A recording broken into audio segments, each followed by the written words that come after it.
इस कहानी के लेखक हैं नीतीश कुमार।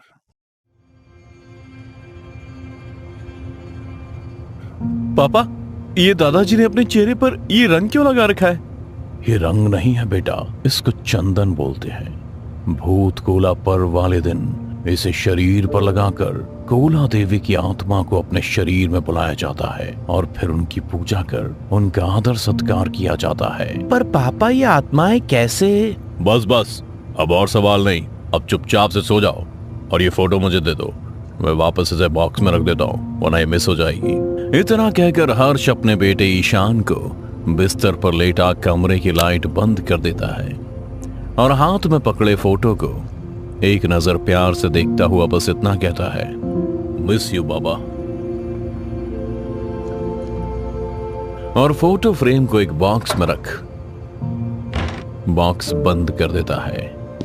आज से ठीक 3 साल पहले एक कार एक्सीडेंट में ईशान की मां और दादाजी चल बसे और ईशान हमेशा हमेशा के लिए अपाहिज हो गया।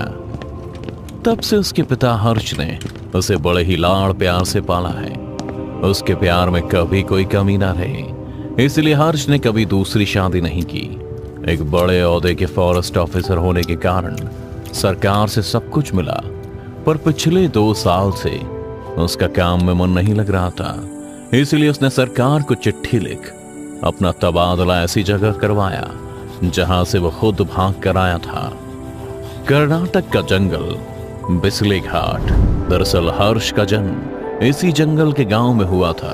कार में हर्ष अपने बेटे ईशान के साथ बैठा गांव के पलों को जी रहा था, पर गांव अब पहले से बहुत बदल चुका था। उसने तुरंत ही ड्राइवर से पूछा, ये गांव तो बहुत बड़ा हुआ करता था, पर अब तो यहाँ मुट्ठी भर लोग ही नजर आ रहे हैं। क्या हुआ?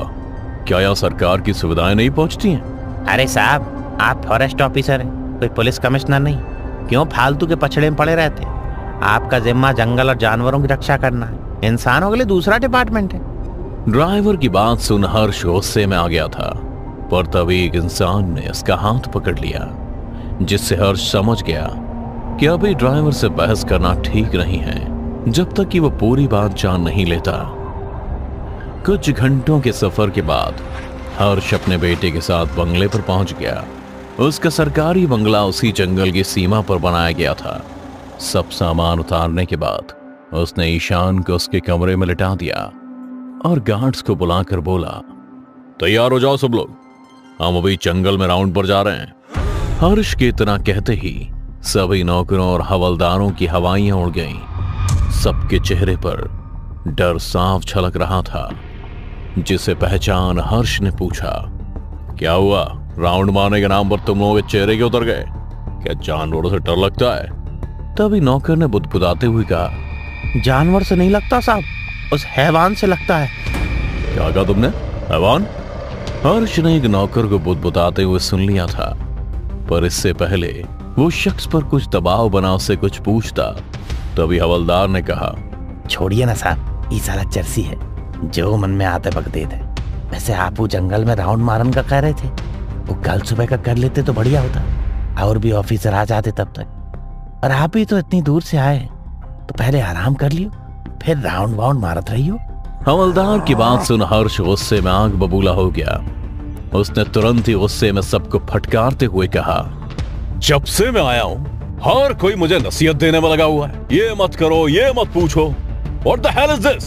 मुझे बताओ आखिर ये चल क्या रहा है? हर्ष के गुस्सा करने पर सबकी नजरें झुक गईं, पर अभी भी कोई अपना मुंह खोलने के लिए राजी नहीं था। तो उसने तुरंत ही सबको घर जाने का बोलकर उस नौकर को अपने पास रोक लिया, जिसने किसी हैवान का जिक्र किया था।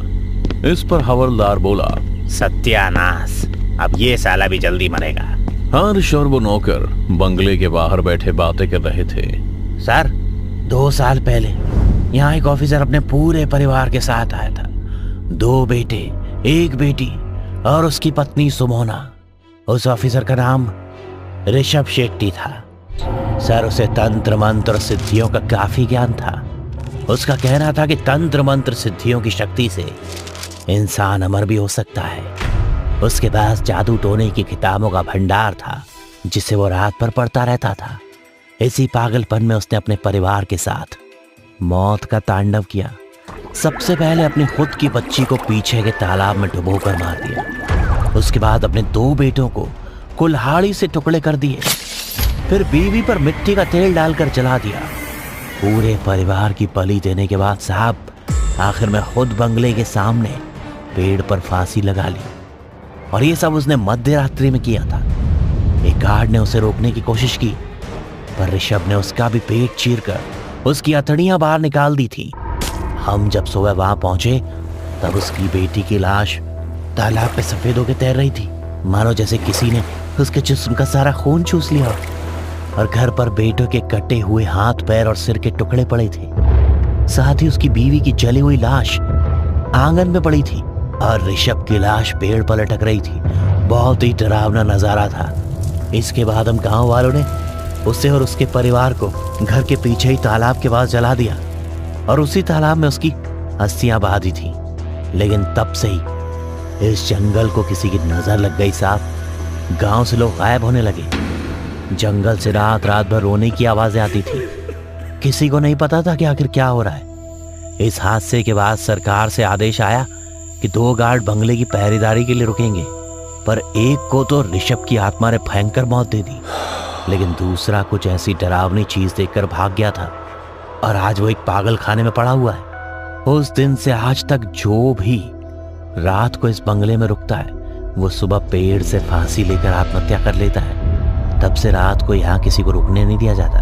पर आप शहर वालों को तो ये सिर्फ एक मनोरंजक कहानी लगती है, इसीलिए कह रहा हूँ साहब अभी रात गहरी नहीं हुई है। आप अपने बेटे को लेकर गांव चलिए, वहां के लोग आपकी मदद जरूर करेंगे। नौकर से पूरी बात जान